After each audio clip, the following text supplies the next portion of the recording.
The man was at his grandfather's funeral when he discovered he somehow had a 6-year-old aunt. The relatives in the family didn't seem very pleased with the sudden appearance of the grandfather's illegitimate daughter, but the quiet little girl who kept hiding silently in the corner, after seeing this man, actually lowered her guard on her own. The man's name was Daikichi.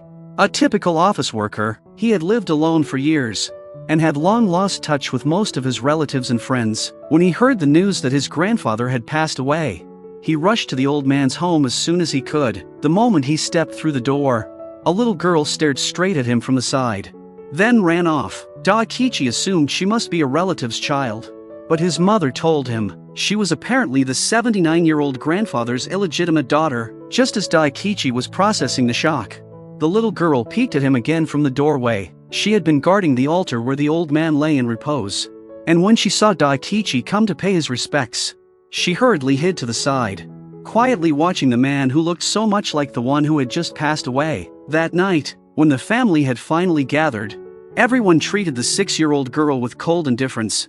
Yet she was the only one who stayed in the altar room until late at night. Seeing Rin swaying from exhaustion, Daikichi quickly went over to tell her she should rest. In the end, Rin fell fast asleep, using the back of Daikichi's hand as her pillow. During the farewell ceremony the next day, everyone held white chrysanthemums for their final goodbye. When Daikichi tried to hand his flower to Rin, she suddenly ran out to the garden, picked 2 gentians, the old man's favorite, and placed them gently into his coffin. When Rin heard from Daikichi that the old man would never wake up again, she grabbed tightly onto Daikichi's shirt and broke down crying. After the funeral ended and the guests had left, the family gathered to discuss what to do with Rin, but everyone came up with excuses to avoid taking her in. As the minutes crawled by, the atmosphere in the room grew heavier, and in the end, they decided Rin should be sent to an adoption center. Daikichi seemed angry at their attitude, and he announced that he would take her in himself. Rin looked at the familiar face before her, paused for a moment in thought, then ran straight toward the man who would soon become the most important person in her life. Early the next morning, Daikichi took Rin to the mall, but for a single 30-year-old man, buying clothes for a little girl was a real challenge. In the end, he let Rin pick out her own things. Daikichi asked why she wasn't choosing a dress, and Rin said that her kindergarten didn't allow skirts. Only then did Daikichi realize tomorrow was Monday, the day school started. When they got home, Daikichi immediately called a friend, asking about the enrollment procedures. After learning the process required multiple steps, he could only look online for a temporary kindergarten. The next morning, Daikichi took Rin to the subway station, and the wind from the passing train messed up Rin's hair. As Daikichi fixed it for her, he reminded her to stay safe, and Rin copied his gestures seriously. The school was still a distance from the station, so to save time, Daikichi picked Rin up and ran. After handing her to the teacher, he turned to leave in a hurry for work, but when he glanced back and saw Rin's frightened expression, he walked back to her, hooked his pinky with hers, and promised he would definitely come pick her up after work. At this moment, Daikichi didn't have much energy to help Rin process the grief of losing a loved one, but what he could do was make sure she would never be abandoned again. To get off work early and pick Rin up on time, he declined his co-worker's dinner invitation and ordered takeout at his desk. As evening approached, Daikichi found himself spacing out repeatedly. Meanwhile, Rin watched her classmates get picked up one by one, until she was the only one left. Just then, the metal door rattled outside, and an exhausted Daikichi appeared in the doorway. Ever since then, Daikichi started wearing sneakers instead of dress shoes, so he could run to pick Rin up on time every day. And he swapped his briefcase for a lighter shoulder bag. A 6-year-old girl suddenly entering his life made his already busy routine even faster paced. Now he spent every day traveling only between work, school, and home. After a long day, Daikichi reached for a cigarette, but when he saw the children's items scattered around the house, he quietly put it back. He was no longer living alone. Late at night, he pulled out Rin's birth certificate and saw the name Masako. That was Rin's biological mother. He decided to visit his grandfather's house again to uncover the truth about Rin's past. Over the weekend, Daikichi took Rin to stay temporarily at his mother's home, which was close to his grandfather's house. But the moment they arrived at Daikichi's mother's place, she hid fearfully behind him. At the dinner table, she ate silently by herself, and even apologized for not finishing her food. Rin clung to Daikichi the entire day, and even when he went to the bathroom, she waited right outside the door. Daikichi's family assumed Rin was always this quiet, but he explained that Rin was usually very lively. She mistakenly believed she had upset the adults during the funeral last time, which was why she felt scared facing them again. Sachiko, Daikichi's mother, who had raised 2 children herself, understood Rin's feelings, so the next day, she took the initiative to invite Rin to play with her. Daikichi told Rin to call Sachiko grandma, but Rin innocently replied that Sachiko didn't look old enough to be called grandma. Her sweet honesty made Sachiko instantly fond of her. Seeing Rin get along so well with his family, Daikichi finally felt at ease and went to his grandfather's house to search for clues. But after rummaging for a long time, he still found nothing. Just as he lay down in exhaustion, he noticed a modem hidden behind the cabinet, but with no leads. The moment Daikichi walked in, Rin, with her hair tied into 2 pigtails, ran happily toward him, startling him at first. It turned out his mother and sister had styled Rin's hair for her. It was clear everyone had begun accepting Rin wholeheartedly. The next day, as they prepared to head back home, Rin tugged lightly on Daikichi's sleeve and whispered in his ear, "Can I come again?" Daikichi quickly passed the message along. Feeling their warm welcome, Rin politely waved goodbye. On the train ride back, Daikichi asked Rin whether his grandfather ever used a computer. Rin answered that the only person at home who used one was the nanny who treated her harshly. Her next words shocked Daikichi even more, because that nanny's name was Masako. It was clear Rin had no idea that the Masako she mentioned was actually her mother. One night, after wetting the bed, Rin got up quietly to change her clothes, but Daikichi woke up and caught her in the act. Rin insisted she had only sweated too much. Daikichi didn't scold her. It turned out Rin wet the bed because she had nightmares every night. With her head lowered, she tugged on Daikichi's sleeve and asked whether he would die before she did. Earlier that day, she had seen something on TV about a deadly illness, and it reminded her of the grandfather she had just lost. The grief of losing her only guardian was far more than a 6-year-old could possibly bear. Daikichi comforted her gently, telling her that before she became an old lady, he would never leave her. He also told Rin that if she wet the bed again, she didn't need to hide it. He would take care of it and would never be angry with her. To have more time and energy to care for the little girl he had taken in. Daikichi, one of the top performers at his company, voluntarily asked his boss for a demotion.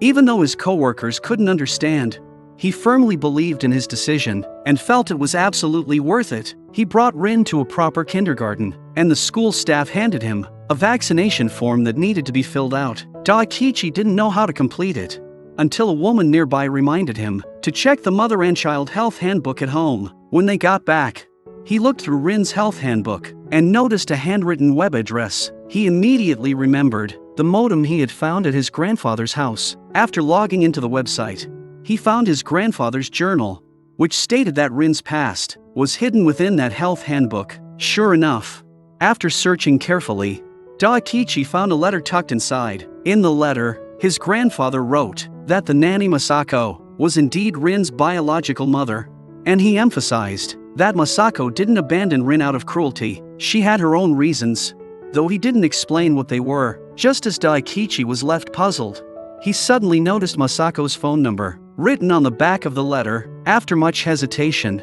Daikichi finally dialed the number. Over the weekend, Daikichi brought Rin to his mother's house once again. As soon as they walked in, Sachiko gave Rin a gift. After settling Rin down, Daikichi got ready to leave and meet Masako. Before he left, his father reminded him how important this matter was, because it concerned Rin's future growth, and he added that the family had fully accepted Rin by now. Daikichi drove to the place where Masako had agreed to meet, a restaurant not far from his grandfather's home. When they sat down, Masako ordered a bunch of desserts like a child. Through their conversation, Daikichi learned that it was his grandfather who had taken both Masako and Rin in. Back when Masako was pregnant, she had planned to give up the child because of her work. It was Daikichi's grandfather who persuaded her to keep the baby. After Rin was born, Masako stayed in the house as a nanny. When Daikichi asked about Masako's feelings toward Rin now, Masako avoided the question. As they were about to part ways,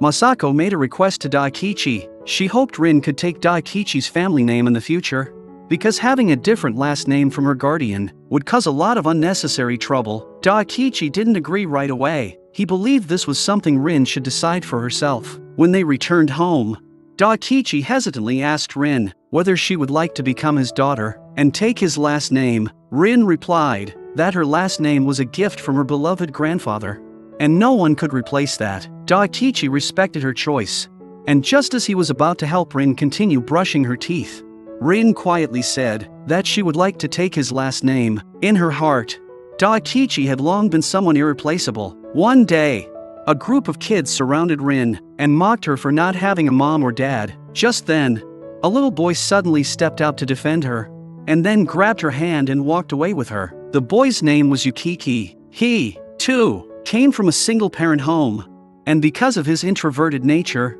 few kids wanted to play with him, but the mature, gentle Rin was more than happy to be his friend. That evening, when Daikichi came to pick Rin up from school, he ran into Yukiki's mother, Nitani, so the four of them walked home together. Walking beside such a beautiful woman made Daikichi a little shy. Because of the friendship between the two children, their two special families slowly grew closer. On the way home, Rin said that if her own mother were this pretty, she might really want to meet her. Daikichi quickly added that he felt the same way. From then on, Rin walked to school with Yukiki every day. During art class, even the teacher couldn't control the mischievous Yukiki.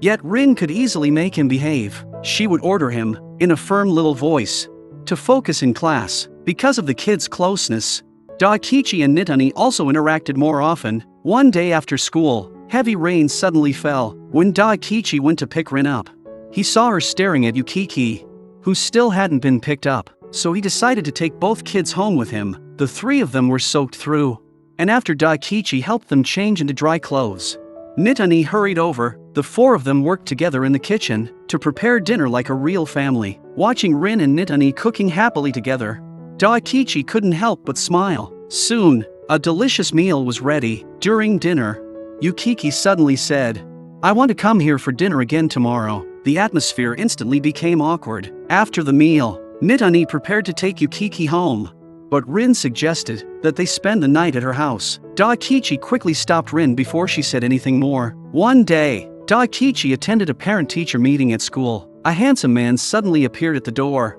instantly catching the attention of all the moms. As more parents arrived, Daikichi, as Rin's guardian, exchanged contact information with them. Ever since becoming Rin's guardian, Daikichi had entered a whole new social circle, communicating often with teachers and other parents. In the hallway, he happened to run into Nitani, who came to pick up Yukiki. Rin and Yukiki ran toward them without wearing their jackets properly, and Daikichi and Nitani scolded them in perfect unison. On the way home, Rin held on tightly to Daikichi's arm. Nitani noticed her flushed face and immediately went to check on her.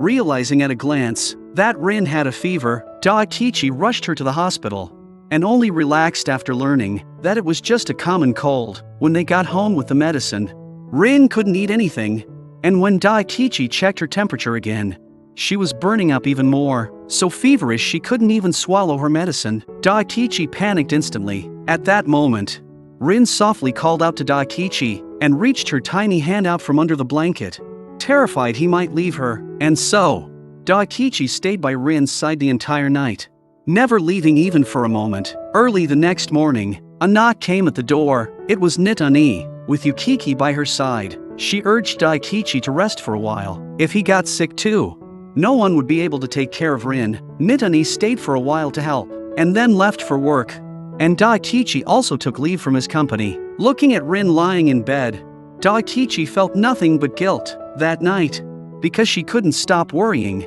Nitani came back again with Yukiki. Daikichi, who hadn't slept properly for 2 days, was unshaven and exhausted. Thanks to Nitani's thoughtful care, Rin finally began eating again. The next morning, Daikichi woke up and didn't see Rin beside him, only to find her already awake. Rin told him she was feeling better, and seeing her lively again, the weight on Daikichi's heart finally lifted. One day, Daikichi brought Rin to his grandfather's grave to pay respects. Rin carried the gentian flowers that her grandfather loved most. As they approached the grave, they noticed a small ink bottle filled with gentian flowers, and several writing brushes placed on the stone. Sensing something unusual, Daikichi told Rin to stay put, and ran toward the road. Just as he suspected, Masako had just left. Daikichi called out to her. He simply wanted Masako to look at Rin, even if only secretly from afar, hiding behind the tall grass.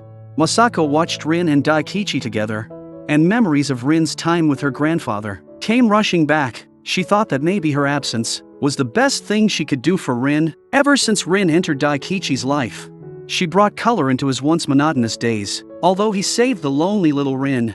In truth, Rin had saved him just as much. The ending of the story wasn't grand or dramatic, but it carried the warmest kind of happiness. You raised me as I grew up, and I warmed your life in return. That is the most touching kind of bond. May you cherish those who quietly bring warmth into your life.